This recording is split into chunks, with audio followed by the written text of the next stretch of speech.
अस्सलाम वालेकुम दोस्तों, मुल्की सियासत में कुछ बड़ी हलचल होने जा रही है। ईद के बाद सियासत एक बार फिर मुतहर्रक होने जा रही है। हुकूमत ने कुछ बड़े फैसले किए हैं। नवाज शरीफ एक बार फिर मुल्की सियासत में भरपूर तरीके से मुतहर्रिक होने जा रहे हैं। अहम तरीन कानून साजी मुतवक्को है आने वाले दिनों में। आज की वीडियो में कुछ अहम तरीन तफसीलात आपसे शेयर करेंगे। मैं हूं सरफराज राजा। अगर आप हमारे साथ नए हैं तो आपने 3 काम कर लेने हैं। हमारा चैनल सब्सक्राइब कर लेना है, बेल आइकन दबाना है ताकि हमारी वीडियोस के अपडेट्स आप तक फौरी तौर पर पहुंच सकें, और हमारे फेसबुक पेज को भी आपने जरूर लाइक कर लेना है। तो दोस्तों, आपको मालूम है कि नई हुकूमत ने रमज़ान में ही अपना चार्ज संभाला था और ईद के बाद बाकायदा तौर पर हुकूमत की जो सरगर्मियां हैं वो शुरू होंगी। सियासी सरगर्मियां भी ईद के बाद शुरू होने जा रही हैं। मई का महीना शुरू हो चुका है और मई का महीना एक बार फिर सियासी हलचल लेके आ रहा है। हुकूमत क्या करने जा रही है? तो दोस्तों, इसमें जो सबसे बड़ी खबर है वो ये है कि हुकूमत इस बात पे गौर कर रही है कि नवाज शरीफ की जो सजाएं हैं उनको मुअत्तल कर दिया जाए। हुकूमत के पास कानूनी तौर पर यह इख्तियार मौजूद है और वफाकी वज़ीर दाखिला राना सनाउल्लाह ने आसिम नसीर, जो कि सीनियर सहाफ़ी हैं, हमारे दोस्त हैं, उनको एक इंटरव्यू में कन्फर्म किया है कि हुकूमत इस बात पर गौर कर रही है कि नवाज शरीफ की सजाएं मुअत्तल कर दी जाएँ। उसके बाद उनकी वापसी पाकिस्तान में होगी और इस बारे में बताया जा रहा है कि जो इलेक्शन कैंपेन होगी मुस्लिम लीग नून की, उसको लीड करेंगे नवाज शरीफ और मरियम नवाज। और इस हवाले से बताया जा रहा है कि इंतखाबी मुहिम से पहले नवाज शरीफ वतन वापस आ जाएंगे, उनकी सजाएं मुअत्तल कर दी जाएंगी। इस हवाले से कानूनी पहलुओं पर मुशावरत शुरू कर दी गई है हुकूमती हलकों में और ईद के बाद बाकायदा तौर पर इस पर वर्किंग शुरू कर दी जाएगी। इसके अलावा एक और अहम तरीन कानून साजी जो है वो भी पाइपलाइन में है। दोस्तों, आपको मालूम है कि नवाज शरीफ को सुप्रीम कोर्ट ने ताहयात नाअहल करार दिया था, लेकिन नाअहली की वजह यह थी कि जो आइन में आर्टिकल 63 जिसके तहत उनकी नाअहली हुई थी, उसमें नाअहली की मुद्दत का तयन नहीं किया गया था। उस बिना पर सुप्रीम कोर्ट ने उसको इस तरीके से इंटरप्रेट किया था कि तयन ना होने का मतलब है कि नाअहली है, ये ताहयात होगी। और सुप्रीम कोर्ट ने अपने रिमार्क्स में कहा भी था कि अगर पार्लियामेंट चाहती है, समझती है कि इसमें कोई वजाहत आए तो इस वाले से कानून साजी की जा सकती है। 2 लोग हैं जिनको ताहयात नाअहली का सामना करना पड़ा था, उनमें नवाज शरीफ थे, उसके बाद जहांगीर तरीन थे। अगरचे फैसल वाडा को भी ताहयात नाअहली का सामना करना पड़ा, लेकिन 2 अहम रहनुमा थे जिनकी नाअहली आर्टिकल 63 के तहत हुई थी, ताहयात नाअहली।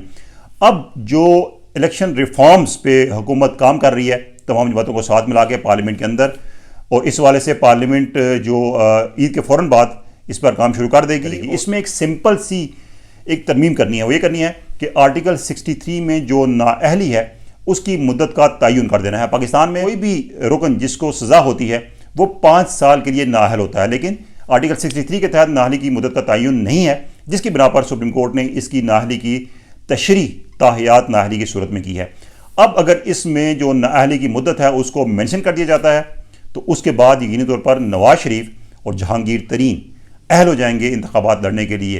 तो ये तमाम सूरत हाल जिस पर गौर किया जा रहा है। इसके अलावा एक और भी चीज़ है जिसको हुकूमत तब्दील करने जा रही है, वो ये है कि आपको मालूम है कि कितना मैस क्रिएट हुआ था पंजाब में जब वज़ीर आला का इंतखाब हुआ।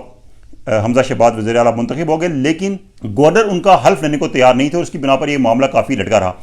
अब हुकूमत ये करने जा रही है कि इसमें तरमीम ये की जाएगी कि जैसे ही इंतखाब मुकम्मल हो कौमी असम्बली में, सूबाई असम्बली में, उसके फौरी बाद जो भी प्रिजाइडिंग ऑफिसर हैं वो नौ मुंतखब जो कायदे ऐवान होंगे उनसे हल्फ लें। ऐसा ही होता है स्पीकर के इंतखाब में, डिप्टी स्पीकर के इंतखाब में, फौरी उनका हल्फ हो जाता है। तो अब हुकूमत चाह रही है कि इसी किस्म की जो तरमीम है वो लाई जाए कानून में और कायदे ऐवान के इंतखाब के बाद फौरी तौर पर उनका हल्फ भी हो जाए और फौरी तौर पर अपने जो इख्तियारात हैं उनको इस्तेमाल करना शुरू कर दें और ओहदे का चार्ज संभाल लें। इसके अलावा दोस्तों, मई में एक और अहम चीज़ होने जा रही है, वो ये है कि तहरीक इंसाफ ने अब ऐलान कर दिया है कि वो लॉन्ग मार्च करेंगे मई के आखिर में। सख्त गर्मी होती है, देखते हैं कि लॉन्ग मार्च उनका है किस हद तक कामयाब होता है। अब सूरत हाल पहले से काफ़ी मुख्तलिफ इसलिए होगी कि पहले जो धरना था उसमें एक तो ताहिरुल कादरी का बड़ा इंपॉर्टेंट रोल था, उनके लोग थे साथ। दूसरा जो रेड जोन था वहाँ तक वो आ गए थे, लेकिन अब सूरत हाल मुख्तलिफ है। अब सुप्रीम कोर्ट ने मना कर रखा है रेड जोन में किसी किस्म के एहतजाज से, और मुमकिन है कि हुकूमत जो है वो अलाउ करे सिर्फ परेड ग्राउंड तक जहाँ पहले भी जलसा हुआ था, और वहाँ पे चाहे कितने भी दिन बैठे रहें तहरीक इंसाफ के धरने के शुरका, कुछ फ़र्क नहीं पड़ता। तो अब उसका प्रेशर शायद उतना नहीं होगा जितना पहले था। ये और बात है कि जिस तरीके से कहा जा रहा है कि 15-20 लाख लोग, 30 लाख लोग ले आएँ तो फिर मामला बन सकता है, लेकिन 15-20 लाख लोग इस्लामाबाद में लाना जिसकी आबादी ही 20 लाख है, शायद ये मुमकिन नहीं होगा। बहरहाल सियासत में दावे किए जाते हैं और दावों की बुनियाद पर ही सियासत होती है। तो आने वाले दिनों में मालूम होगा कि इमरान खान कितना प्रेशर डाल सकते हैं हुकूमत पे। इसके अलावा एक और अहम चीज़ जो कि मस्जिद नबवी का वाक़या हुआ था, हमने इससे पहले इस पर वीडियो बनाई थी, उसके बाद अब हुकूमत ने इस पर कार्रवाइयाँ शुरू कर दी हैं और रावलपिंडी, फैसलाबाद समेत मुख्तलिफ शहरों में मुकदमा दर्ज हो रहे हैं इमरान खान के खिलाफ, शेख रशीद के खिलाफ, शहबाज गिल, फवाद चौधरी, तहरीक इंसाफ के रहनुमा के खिलाफ, लोगों को उकसाने पर। और जिन लोगों के नाम सामने आ रहे हैं, जिनकी वीडियो सामने आ रही हैं मस्जिद नबवी में, उनको भी इन मुकदमात में शामिल किया जा रहा है। तो ये अहम तरीन डेवलपमेंट है। अब इसके आगे क्या होता है, ये भी आने वाले दिनों में इसके बारे में चीज़ें सामने आएंगी। अपडेट्स जो भी होंगी आपसे शेयर करते रहेंगे। आज की वीडियो अच्छी लगी हो तो दोस्तों के साथ शेयर कीजिएगा, लाइक कीजिएगा और कमेंट्स में अपना फीडबैक जरूर देना है। अल्लाह हाफिज़।